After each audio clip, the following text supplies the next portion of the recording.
before we dive into the Facebook Ads Manager, what we're going to do first is that we're going to come up with the ad creative. And some of you might be asking, why are we writing this on a notepad or a WordPad compared to, why don't we just write it straight away into the Ads Manager as we do along? Now, my simple explanation is that when you use the Facebook Ads Manager, you're going to find that some parts of it load rather slow, and when you backspace, you delete and make some editing, it's going to take you a couple of seconds for everything to load, so it might add up to the frustration. So this is kind of why I personally prefer to write everything in a notepad like what you're seeing right now.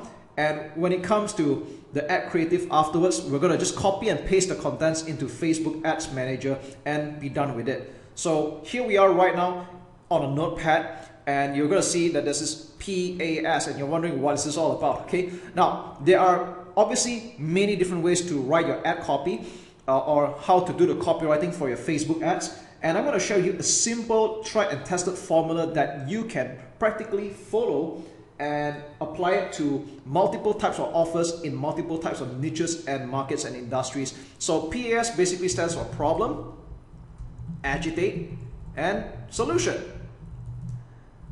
Now, for all the purpose of example, we're going to do this for a PDF book on social media marketing. Okay, we're going to give away an ebook on social media marketing. All right, we'll just keep it simple. And again, you can pretty much imagine this for your product or any other product that you would like to promote. But right now, our offer here is that we're going to give away a PDF book on social media marketing. Now, the novice would practically just talk straight away about the book, and while there's absolutely nothing wrong with that, you want to attract people that would gravitate towards your message, and the best way to do is we're going to qualify them. Right? We'll talk about a problem. Now, here's the thing. I'm just going to give you a heads up and a warning as well. This is a mistake that a lot of people do. They normally like to open up with a question. Okay, and you might be thinking, hey, what's wrong with that? Okay, so people might open up with something along the lines of, are you struggling with getting new leads and sales, okay, from social media? So you might be thinking right now, isn't this a very good opener? Isn't this what you typically see in landing page or a sales page for that matter? And yes, there's nothing wrong with putting this on a sales page or a landing page. That's because they are called direct response copy. But when it comes to social media marketing, when it comes to Facebook ads, most of the time your advertisement is going to be shown to a stone cold audience, people that have not heard of you before. And the myth about Facebook ads is that it is not laser targeted, it is only roughly targeted. In other words, Facebook is showing your advertisement to people that it thinks, okay, that's a keyword here, that it thinks are interested in it. All right.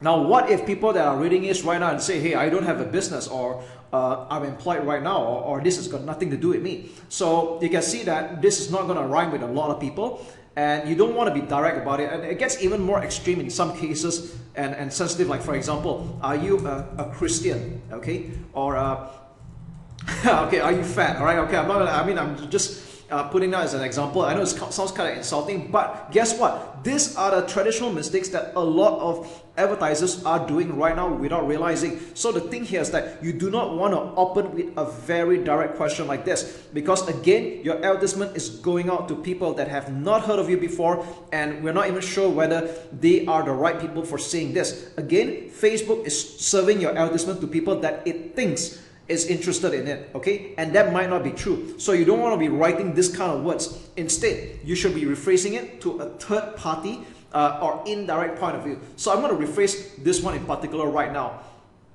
Instead of saying, are you struggling with getting new leads and sales from social media? We're going to put something a bit more neutral and say,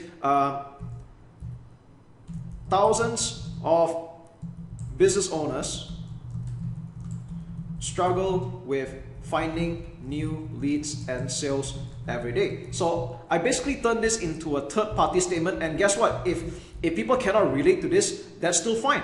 And for anyone that can relate to this, they'll keep on reading. Okay, so this is an example of how we talk about a problem. Okay, I'm not sure whether it's really thousands, it could be millions of business owners, but I'm just making this up right now. Okay, now for example, you're targeting something a bit more niche. Let's say your offer is only for people of Christians, all right, or Christian religious belief, okay? And we know that we do not know what kind of religion that your audience are practicing right now, but let's say you really are targeting only the Christians. So what you can say is that at maybe XYZ cell group, we help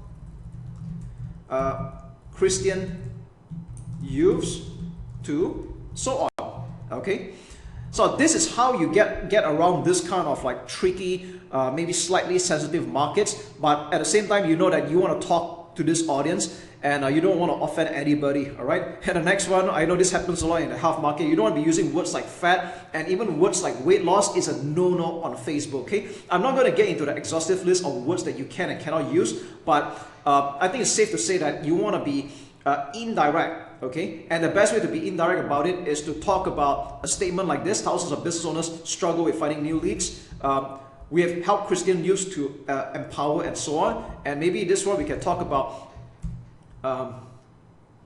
in the last 5 years, I have personally coached and helped individuals of all shapes and sizes to transform their dream body.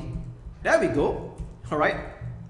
So I know this is not exactly a problem, but if you're in a market where you don't want to talk about problem, you can actually talk about desire as well, okay? But the reason why I recommend that you go with talking about a problem most of the time, because like it or not, most people always make a buying decision to get away from a problem that they're stuck with, or they're just very fed up, versus buying into a desire. So that's just how marketing psychology really is. But if you want to open with a desire, that's totally okay as well. I'm just saying that most people usually gravitate towards a problem, and they're more interested in buying out of a problem than buying into a desire, okay? So with that said, any of this still works, and I'm just going to move on with the next part, okay? Agitate. Now, another traditional mistake that a lot of advertisers do is that they don't really drive the knife here or drill into the pain that people are experiencing. So agitate is more like a consequence of, because of that. Okay, so normally you want to do like because of that, as a result. Okay. So what is costing people for not solving that problem? So let's take this example right now. Thousands of business owners struggle with finding new leads and sales every day. Now that is a problem, okay? But if you just stop here, they're not going to really feel it. You want them to feel what is costing them for not getting the new leads and sales, okay? What price are they paying right now? So I'm going to just add here, because of that,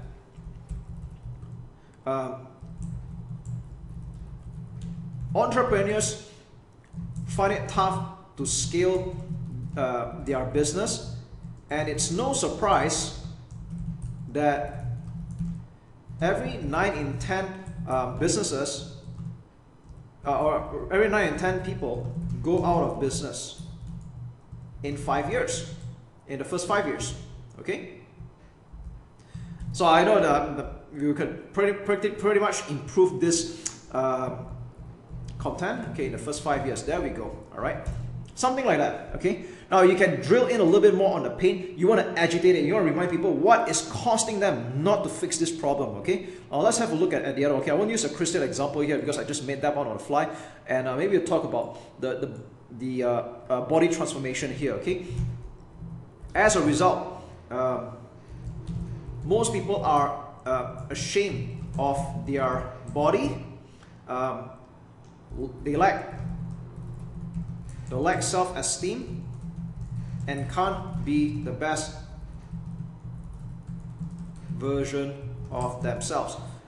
Even then, right, this is just an example I'm thinking on the fly right now, but I want you to spend a bit more time to drill in. What are they feeling right now for not solving that problem? Okay, so it could actually get a little bit more deep than what I'm writing here, but that's what agitation does, all right? And once you've done the agitation, only then we get into the solution. So this is the next part, all right? So you don't leave people hanging about their problem. You want to give them hope, okay? So basically this is what I call the hope aspect, all right? So like I said, I'm using an example of a PDF book on social media, so I use that as an example. This is why I wrote a PDF book called Social Media Secrets. Okay, I'm just making that up again. This is the culmination of my 5 years of online marketing experience. Could be more than that, it's totally up to you. And in the interest of demonstrating value, I am giving this book away for free. So after that, we put in the address here. Maybe it's your website.com//free book, okay, whatever this website address is, okay. Now the reason why I say that in the interest of demonstrating value, I'm giving this book away for free, because here's the truth of the matter. A lot of people are giving stuff for the sake of giving away stuff, all right? There must be a reason, there's got to be a catch, and you want to let people know that there is a certain catch somehow. Why are you doing this, okay? In the interest of demonstrating value, I'm giving away this book for free, all right? So why am I doing this?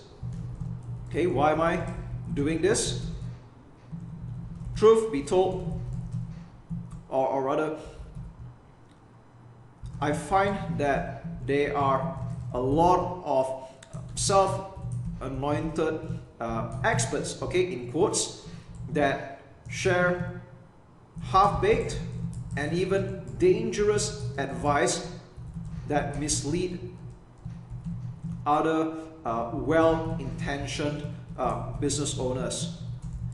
And I find it my moral obligation to show how it's really done. All right, so just come up with a reason why you're doing this and why should people listen to you. So this is a good part where you can just brag a little bit about your achievements or your perspective, okay? And then you can just do another call to action. Click here to get my PDF book. And then we'll just make a copy of the link again, all right? And there we go. That's it. So that's a PAS solution. Problem, agitate, solution. Now, at this point here, I'm just going to add something else. You will eventually be asked to add in what we call a headline. Now, the headline is not what you're thinking of right now. It's not something that appears at the top of the ad, but it appears at the bottom of the image or the video for your Facebook ad that we're going to do afterwards. So we're just going to call it something more straightforward. We're just going to call it free PDF book. Social media secrets. There we go. All right. And you're also going to be asked to add a description afterwards. This is optional, but this is the part where I would like to make a reminder or a call to action. Click on this post to claim your free download. Okay. And just one more thing I would like to add is that you can add emojis if you would like to. It's quite simple. All you need to do is just go to Google search this thing called emoji keyboard, and you can click practically any of this top results here, and yep, we can choose anyone that you want. There's a library of emojis you can choose from, or the fastest way is you just type search. Maybe I just type the word book inside, and I'll take a book cover, and I'm just going to paste it here. Copy and paste. All right. And again, we're going to copy and paste this entire thing afterwards into the what I call the Facebook Ads Manager in another exercise or in another video. Okay, so I'm just going to reduce this right now. And as a rule of thumb, when you're writing all this, let me just add a few more footnotes before I end this video. First and foremost, I would recommend that you use 10 emojis or less. Now, you don't have to use all of it. You can put in a little bit. But I recommend that you put a maximum of 10 and no more than that, because anything more than that, your Facebook ad will look rather spammy. It's going to get a low quality score, that's my guess, and it won't look that good. Okay, just use a little bit of emojis, it's fine, like 2 or 3 or a few of it, that's okay. All right. Now, how long or how short should your ad copy be? Now, the way I see it is that there's no real length, ideal length, but one thing's for sure, you don't want to be writing 2 or 3 lines. All right, avoid 2-3 line ads, because this doesn't tell enough. And the truth of the matter is that Facebook is a learning machine. In fact, the more that you write into your ad copy, the more you're telling Facebook, this is the kind of audience that I am looking for. Okay, so it's a lot preferable that you write at least a medium to a long post for your Facebook ad. And just to give you a sub-objective to it, 2,200 character limit if you want your ad on both FB and Instagram. Okay, now if you write more than 2,200 characters, it can still show on Facebook. There's actually no true limit to it, but of course at the same time you don't want to write a lot of fluff. but I just want you to know that if you write more than 2,200 characters, it will not show up on Instagram because of the character limit, okay? So if you're particular about the character limit and you want your advertisement to show on both Facebook and Instagram, then you want to keep it 2,200 characters or below. So yeah, there you have it, okay? We've just got an ad copy. Let's not overthink this part. And like I said, there are practically a lot of formulas out there. I use quite a few formulas, but the PAS one is a pretty good one and time tested as well. And another heads up is that since I talked about not being too direct at the start, you should avoid using you and your too often, okay, in your ad copy. All right. So just a heads up, I'm not saying you can't use the word you and your. I'm just saying minimize that as well. And I normally save it for the call to action. So what do I mean by call to action is basically towards the end of the ad copy, you want to make an instruction and you want to make an assertive command that click here to go to whichever website that you're putting in. Okay. So that's all there is to it. I'll see you in the next video and let's put the magic together.